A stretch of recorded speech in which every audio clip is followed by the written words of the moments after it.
बिस्मिल्लाहिर्रहमानिर्रहीम। अस्सलाम वालेकुम डियर आल। उम्मीद है कि सब खैरियत से होंगे। बहुत दिनों के बाद आज आप सबके साथ शेयर कर रही हूँ एक बहुत ही मज़ेदार सी रेसिपी। तो आइए आज हम जल्दी से बनाते हैं अपना क्विक मज़ेदार सा हलीम, और दलीम इसको कहते हैं। तो आए बनाना इसको स्टार्ट करते हैं। इसके लिए हम सबसे पहले लेंगे चावल, ये मेरे ख्याल से आधा कप है। फिर मसूर की दाल है आधा कप, तमाम दालें आप आधा कप ले लेंगी। माश की दाल है और अरहर की दाल है और इसके साथ चने की दाल है। तो ये सारी दालें मैंने ले ली हैं। अब हम इसको आप लोगों ने इस तरह से कर लेना है कि वॉश कर ले 2-3 टाइम, जिससे पानी निकाल ले, और इसके बाद आप इसको भिगो दे कम से कम। अगर आपने इसको जल्दी से बनाना है, मतलब क्विक रेसिपी करनी है, तो फिर आप इसमें थोड़ा सा सोडा मिला लेंगी। यहाँ पर मैंने गंदम लिया है और गंदम को थोड़ा सा मैंने ग्राइंड कर लिया था। उसके बाद मैं इसको धो लूँगी, और धोने के बाद हम इसको 2-3 दफ़ा इससे जो गंद वगैरह है वो ऊपर आ जाएगा, और इससे हम पानी ये निकाल लेंगे। और इसके बाद हम इसको भिगो के रखेंगे।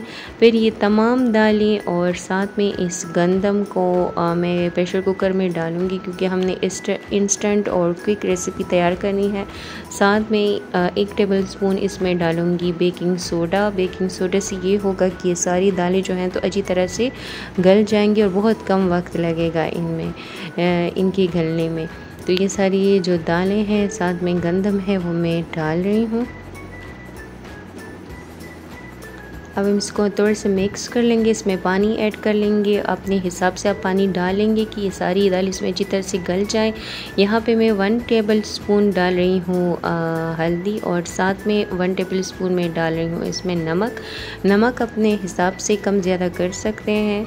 और प्रेशर मैंने लगा लिया है। इसको मैंने 20 मिनट्स तक प्रेशर दिया है, और उसके बाद देखिए ये दालें और सारी जो चावल वगैरह थी वो सारी गल गई हैं। अब मैं इसको अच्छी तरह से रगड़ूंगी, सही है। इसके साथ अपने ये जिस कहते हैं ना गोटा लगाऊंगी, तो इसको गोटा लगाएंगे। उसके साथ साथ मैंने इस तरह से कर लिया कि 1-2 दफ़ा इसमें थोड़ा सा दाल लेके मैंने ग्राइंड भी कर लिया था। तो आप भी जो है तो जूसर में इसको ग्राइंड कर लें। अब यहाँ पे मैं सारे खड़े मसाले ले रही हूँ। कुछ पाउडर है, यहाँ पे मेरे पास है सौंफ, ज़ीरा, अजवाइन है, यहाँ पे दालचीनी है 1 टुकड़ा ले लें आप। 7 से 8 अदद इसमें काली मिर्ची ले लें। 1-2 जो है तो वो बड़ी इलायची है, साथ में खड़ी पत्ता है 1-2 वो ले लें आप लोग। 5-6 अदद लौंग ले लें, और 1 टेबल स्पून जो है तो वो ज़ीरा ले लें, सफ़ेद ज़ीरा। इसको मैंने थोड़ा सा भुना है 1-2 मिनट के लिए, और उसके बाद मैं इसको जो है तो डाल के पाउडर फॉर्म में कर लूँगी। ग्राइंडर में डाल के मैंने इसको पाउडर फॉर्म में बना लिया है। अब इसमें मैं 1 टीस्पून डालूँगी सौंठ, यानी खुश्क अदरक का पाउडर। इसके साथ यहाँ पे मैं 1 टीस्पून यूज़ कर रही हूँ लाल मिर्च पाउडर। इसको आप अपने हिसाब से कम ज़्यादा कर सकते हैं। यहाँ पे मैं 1 टीस्पून डाल रही हूँ इसमें ज़ीरा। मैं जो है तो मेजरमेंट का यूज़ नहीं करी, मतलब कोई स्पून यूज़ नहीं करी, अपने अंदाज़े के मुताबिक मैं डाल लेती हूँ। यहाँ पे हल्दी भी मैंने 1 टीस्पून से ज़रा ज़्यादा डाला है। अब हम इसको अच्छी तरीके से मिक्स कर लेंगे ताकि ये मसाला जो है तो अच्छी तरह से मिक्स हो जाए। तो ये हमारा मज़ेदार जो है तो वो शाही दलीम का मसाला तैयार है। अब मैंने प्रेशर कुकर में दोबारा से ऑयल डाला है 1 कप के करीब, और यहाँ पे मैं 2 मीडियम साइज़ के प्याज को बारीक स्लाइस करके इसमें डालूँगी। अब हमें इसको इतना पकाना है कि इसका कलर ब्राउन हो जाए। जब प्याज आपकी इस फॉर्म में आ जाए तो आपने इसमें ऐड करना है गोश्त को हम इसमें डाल के अच्छी तरह से भून लेंगे। ये मैंने बोनलेस गोश्त लिया है, तकरीबन ये 2 kg के बराबर है। तो इसको मैं अच्छे से मिक्स कर लूँगी। उसके बाद हमने इसमें डालना है अदरक लहसुन का पेस्ट, वो हम फ्रेश लेंगे, और फ्रेश अदरक लहसुन का पेस्ट ही इसमें हम कूट के डालेंगे। इसको हम अच्छी तरह से मिक्स करेंगे, और फिर इसमें मैं डालूँगी जो हमने मसाला बनाया था वो मैं शामिल करूँगी। कुछ कटे हुए टमाटर 2 से 3 अदद आप काट लें और इसमें डाल लें। इसको अच्छी तरह से भून लें।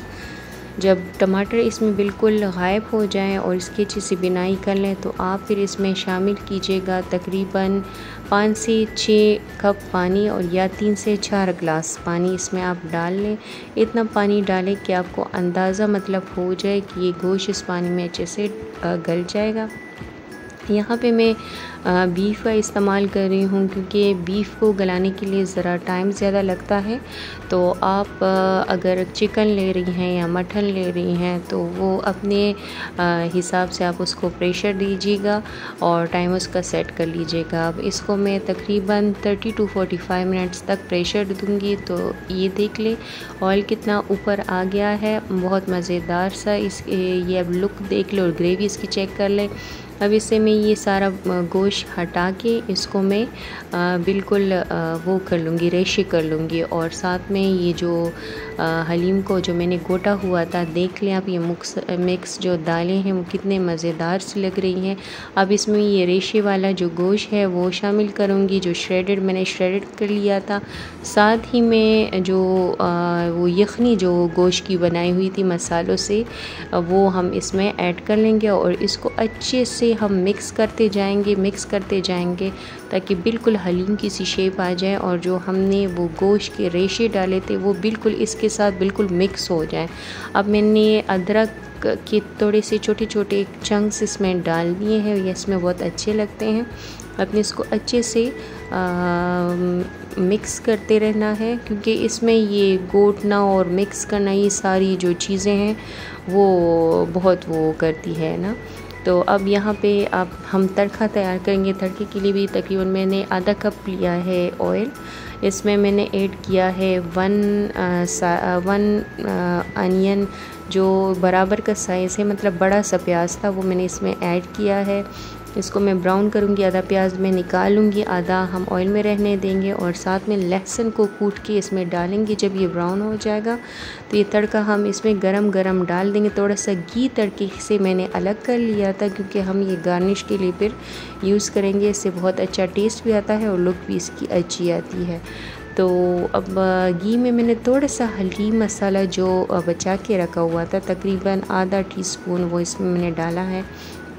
अब हमारा मज़ेदार जो हलीम है या दलीम है वो तैयार है। इसको हम डिश आउट करते हैं। इसके ऊपर जो ऑयल था वो मैं डालूँगी तड़के वाला, थोड़ा सा हम प्याज डालेंगे जिसको हमने ब्राउन कर लिया था। मैंने थोड़ा सा इसमें हरी मिर्चें काट दी हैं, अदरक और लीमू, चाहे आप धनिया पुदीना डाल लें, ये आपकी मर्ज़ी है। मुझे ख़ास इतना पसंद नहीं है इसलिए मैं नहीं डालती। और मज़ेदार जो है तो दलीम तैयार है। आप भी इसको बनाइएगा और अपना फ़ीडबैक दीजिएगा। उम्मीद है कि ये रेसिपी आपको बहुत अच्छी लगेगी। तो चलते हैं और नेक्स्ट रेसिपी पे फिर मिलते हैं। अपना बहुत सारा ख्याल रखिएगा। अल्लाह हाफ़िज़।